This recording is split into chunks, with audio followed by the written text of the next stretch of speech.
ദൈവതിരുനാമം വാഴ്ത്തപ്പെടുമാറാകട്ടെ. ക്രിസ്തുവിൽ ഏവർക്കും ഒരിക്കൽ കൂടെ സ്നേഹവന്ദനത്തെ അറിയിക്കുന്നു. നമ്മൾ ഈ ദിവസങ്ങളിൽ ആത്മാവിൻ്റെ ചില പ്രത്യക്ഷീഭാവങ്ങളെക്കുറിച്ച് ചിന്തിപ്പാനായിട്ട് ഇടയായിട്ടുണ്ട്. അതിൽ അടുത്തതാണ് വീര്യപ്രവർത്തികൾ. ഇന്ന് കൊരിന്ത്യലേഖനം 12:10 അവിടെ വീണ്ടും നമുക്ക് കാണുവാനായിട്ട് കഴിയുന്നു. മറ്റൊരുവന് വീര്യപ്രവൃത്തികൾക്കുള്ളതാകുന്ന ആ വരത്തെക്കുറിച്ചാണ് അവിടെ പറഞ്ഞിരിക്കുന്നത്. നാം കൃപാവരങ്ങളെ കുറിച്ച് ചിന്തിക്കുമ്പോൾ അത് പ്രധാനമായിട്ട് 3 നമുക്ക് തിരിക്കാവുന്നതാണ്. ഒന്ന്, അത് മനസ്സുമായി ബന്ധപ്പെട്ട വരങ്ങളാണ്. അതിലാണ് ജ്ഞാനത്തിന്റെ വചനം, പരിജ്ഞാനത്തിന്റെ വചനം, ആത്മാക്കളുടെ വിവേചനം. അതിനെക്കുറിച്ചൊക്കെ കഴിഞ്ഞ ദിവസങ്ങളിൽ നമുക്ക് ചില കാര്യങ്ങൾ ചിന്തിപ്പാനായിട്ട് ഇടയായിട്ടുണ്ട്. രണ്ടാമത്തെ കാര്യമാണ് അത് പ്രചോദനത്തിന്റെ വരങ്ങളായിട്ട് നമുക്ക് കാണുവാനായിട്ട് കഴിയുന്നത്. അത് വാമൊഴിയിലൂടെയുള്ളതായ കൃപാവരങ്ങളാണ്. പ്രവചനം, പലവിധ ഭാഷകൾ തുടങ്ങിയവയൊക്കെയാണ് അവിടെ നമുക്ക് കാണുവാനായിട്ട് കഴിയുന്നത്. മൂന്നാമത്തെ ഗണത്തിൽപ്പെടുന്നതാണ് അധികാരത്തിന്റെ ആ വരങ്ങളാണ്. അത് വിശ്വാസം, അതേപോലെ രോഗശാന്തികളുടെ വരം, വീര്യപ്രവർത്തികളുടെ വരം. അതിൽ മറ്റ് കാര്യങ്ങൾ നമ്മൾ കഴിഞ്ഞ ദിവസങ്ങളിൽ ചിന്തിച്ചിട്ടുണ്ട്. ഇവിടെ ഇന്ന് നാം അവിടെ ചിന്തിക്കുന്ന കാര്യം വീര്യപ്രവർത്തികളെ കുറിച്ചാണ്. ഇത് പ്രകൃതിയുടെ സാധാരണമായ ഒരു ഗതിയിൽ ഇടപെടുന്നതും ആവശ്യമെങ്കിൽ പ്രകൃതി നിയമങ്ങൾക്ക് എതിരെ പ്രവർത്തിപ്പാനുള്ള അമാനുഷികമായ ശക്തിയും അല്ലെങ്കിൽ കഴിവുമാണ് എന്ന് നമുക്ക് മനസ്സിലാക്കുവാനായിട്ട് കഴിയും. എനർജി മാറ്റ ഡുനാമയോൺ എന്ന ഒരു ഗ്രീക്ക് പദമാണ് അതിന് ഉപയോഗിച്ചിരിക്കുന്നത്. സുവിശേഷങ്ങളിലും അപ്പസ്തോല പ്രവൃത്തികളിലും നമുക്ക് അതിന്റെ ആ അത്ഭുതകരമായ പ്രവൃത്തികൾ കാണുവാനായിട്ട് കഴിയും. സുവിശേഷ പ്രസംഗം, മിഷണറി പ്രവർത്തനങ്ങൾ എന്നീ ആ പശ്ചാത്തലത്തില് പരിശുദ്ധാത്മശക്തിയുടെ വെളിപ്പെടുത്തലാണ് നമുക്ക് അവിടെ കാണുവാനായിട്ട് കഴിയുന്നത്. അത് അപ്പസ്തോല പ്രവൃത്തികൾ 1:8 കർത്താവ് തന്നെ അരുളി ചെയ്തിട്ടുള്ളതും നമുക്ക് മനസ്സിലാക്കുവാനായിട്ട് കഴിയും. അതേപോലെ 1 കൊരിന്ത്യലേഖനം 12:28 ആ വീര്യപ്രവൃത്തികളെ കുറിച്ച് ദൈവം തന്റെ ദാസന്മാരെ ഏൽപ്പിച്ചിരിക്കുന്ന അനുഭവങ്ങൾ കാണുവാനായിട്ട് സാധിക്കും. വീര്യപ്രവൃത്തികൾ എന്ന് പറയുമ്പോൾ നേരത്തെ പറഞ്ഞതുപോലെ മാനുഷികമാകുന്ന രീതിയിലുള്ളതായ ദൈവത്തിന്റെ ആ ശക്തിമത്തായ പ്രവൃത്തിയാണ്.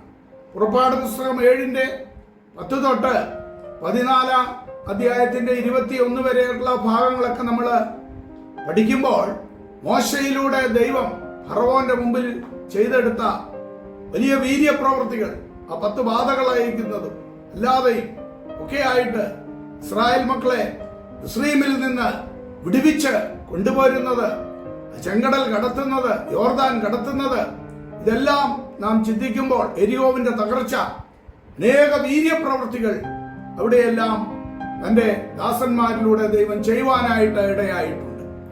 2 രാജാക്കന്മാരുടെ പുസ്തകം 4-ാം അധ്യായം നമ്മൾ പഠിക്കുമ്പോൾ അവിടെ പ്രവാചക ശിഷ്യന്റെ ഭാര്യ എലീശയുടെ അടുക്കൽ ചെന്ന് തന്റെ ഭർത്താവ് മരണപ്പെട്ട വിഷയം പറയുന്നതും തുടർന്ന് ആ വെറും പാത്രങ്ങളൊക്കെ കൊണ്ടുവരുവാനായിട്ട് ആവശ്യപ്പെടുന്നതും ആ പാത്രങ്ങളിലെല്ലാം എണ്ണ വർദ്ധിച്ചു വരുന്നതും അങ്ങനെയുള്ളതായ അനുഭവങ്ങളെല്ലാം അവിടെയും വ്യക്തമായി നമുക്ക് കാണുവാനായിട്ട് കഴിയുന്നുണ്ട്.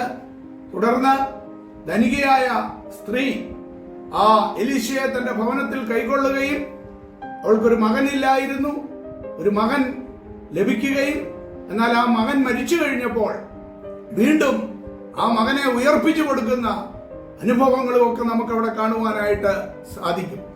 2 രാജാക്കന്മാരുടെ പുസ്തകം 6-ാം അധ്യായത്തിലേക്ക് കടന്നു വരുമ്പോൾ അരാം രാജാവും ഇസ്രായേൽ രാജാവും തമ്മിലുണ്ടാകുന്ന യുദ്ധം, ആ യുദ്ധത്തിൽ അരാം രാജാവിന്റെ അല്ലെങ്കിൽ പറയുകയാണ് ഇസ്രായേൽ രാജാവിന്റെ ഏതോ ഒരു ചാരൻ നമ്മുടെ ഇടയിൽ ഉണ്ട്, എന്നാൽ അരാം രാജാവിനോട് തന്റെ ദൂതൻ പറയുകയാണ്, അങ്ങനെയല്ല, നീ ശയനഗ്രഹത്തിൽ സംസാരിക്കുന്നത് ഇസ്രായേൽ രാജാവിന്റെ അരമനകളിൽ അപ്പോൾ തന്നെ അത് എത്തിച്ചു കൊടുക്കുന്ന ഇസ്രായേലിലെ ഒരു പ്രവാചകനായ എലീശ അവിടെ ഉണ്ട് എന്ന് പറയുമ്പോൾ എലീശയെ പിന്നീട് പിടിക്കുക എന്നുള്ള ഉദ്ദേശത്തിലാണല്ലോ അവിടെ അരാം രാജാവ് സൈന്യത്തെ, കുതിരകളെയും രഥങ്ങളെയും അയക്കുന്നത്. എന്നാൽ എലീശ പ്രാർത്ഥിച്ചപ്പോൾ, തന്റെ ശിഷ്യന്റെ കണ്ണു തുറന്നപ്പോൾ കണ്ട കാഴ്ച മല മുഴുവനും അഗ്നി, കുതിരകളും രഥങ്ങളുമായി നിറഞ്ഞിരിക്കുന്ന കാഴ്ച കാണുവാനായിട്ട് ഇടയായി തീർന്നു. അങ്ങനെ അരാം രാജാവിനെയും സൈന്യത്തെയും അന്ധത പിടിപ്പിക്കുന്ന അനുഭവങ്ങളെല്ലാം അവിടെ നമുക്ക് കാണുവാനായിട്ട് സാധിക്കുന്നുണ്ട്. യോശുവയുടെ പുസ്തകം 10-ാം അധ്യായത്തിലേക്ക് നമ്മൾ കടന്നു വരുമ്പോൾ അവിടെ യോശുവ യുദ്ധം ചെയ്തുകൊണ്ട് വരുന്നതായ സന്ദർഭത്തില് സൂര്യനോടും ചന്ദ്രനോടും, സൂര്യ നീ ഗിബയോനിലും, ചന്ദ്ര നീ അയ്യാലും താഴ്വരയിലും നിൽക്ക എന്ന് പറഞ്ഞപ്പോൾ യുദ്ധം ചെയ്ത് തീരുവോളോ ആ പ്രകൃതി ശക്തികളെ അവിടെ പിടിച്ചു നിർത്തുന്ന അനുഭവങ്ങളെല്ലാം നമുക്ക് കാണുവാനായിട്ട് സാധിക്കുന്നുണ്ട്. അതേപോലെ മത്തായിയുടെ സുവിശേഷത്തിലേക്ക് നമ്മൾ കടന്നു വരുമ്പോൾ, നിങ്ങൾക്ക് കടുകുമണിയോളം വിശ്വാസമുണ്ടായെങ്കിൽ ഈ മലയോട് നീങ്ങിപ്പോകുവാൻ പറഞ്ഞാൽ അത് നീങ്ങിപ്പോകുമെന്ന് 17-ാം അധ്യായത്തിന്റെ 20 പറയുന്നത് നമുക്ക് കാണുവാനായിട്ട് കഴിയുന്നുണ്ട്. അങ്ങനെ പുതിയ നിയമത്തിൽ അനേക അത്ഭുതങ്ങൾ, വീര്യപ്രവൃത്തികൾ ഒക്കെ അപ്പോസ്തലന്മാരിലൂടെ കർത്താവ് ചെയ്യുന്നത് നമുക്ക് കാണുവാനായിട്ട് കഴിയുന്നുണ്ട്. അതേ പ്രിയമുള്ളവരെ, അസാധ്യങ്ങളെ സാധ്യമാക്കി തീർക്കുന്ന അതാണ് വീര്യപ്രവൃത്തി.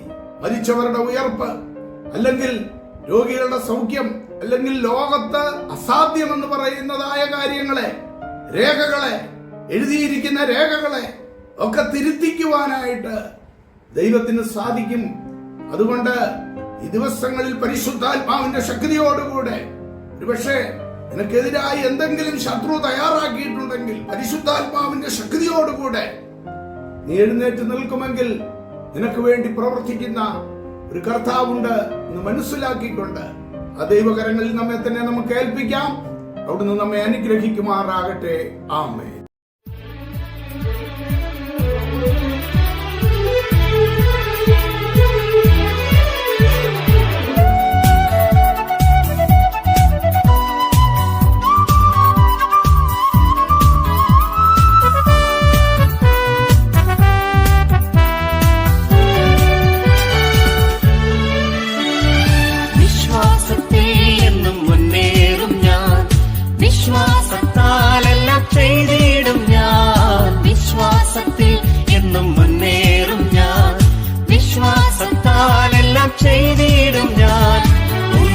അസാധ്യമായില്ലെന്റെ മുമ്പിൽ ഇനി ജയം എനിക്കുണ്ട്. ഒന്നും അസാധ്യമായില്ലെന്റെ മുമ്പിൽ ഇനി ജയം എനിക്കുണ്ട്. ഞാനൊട്ടും പിന്മാറുന്നില്ല, വിശ്വാസ ചുവടുകൾ മുന്നോട്ട് മുന്നോട്ട്. ആരെല്ലാം എതിർത്താലും എന്തെല്ലാം ഭാവിച്ചാലും പിന്മാറുകയില്ല.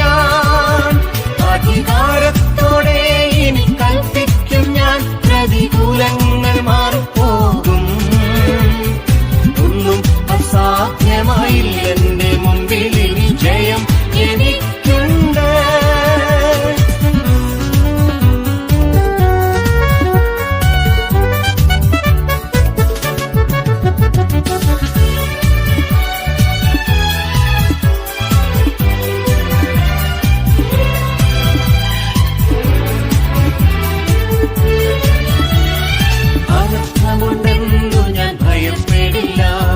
തോൽവി വരുമെന്നും ഞാൻ ഭയപ്പെടില്ല. അനർത്ഥമുണ്ട്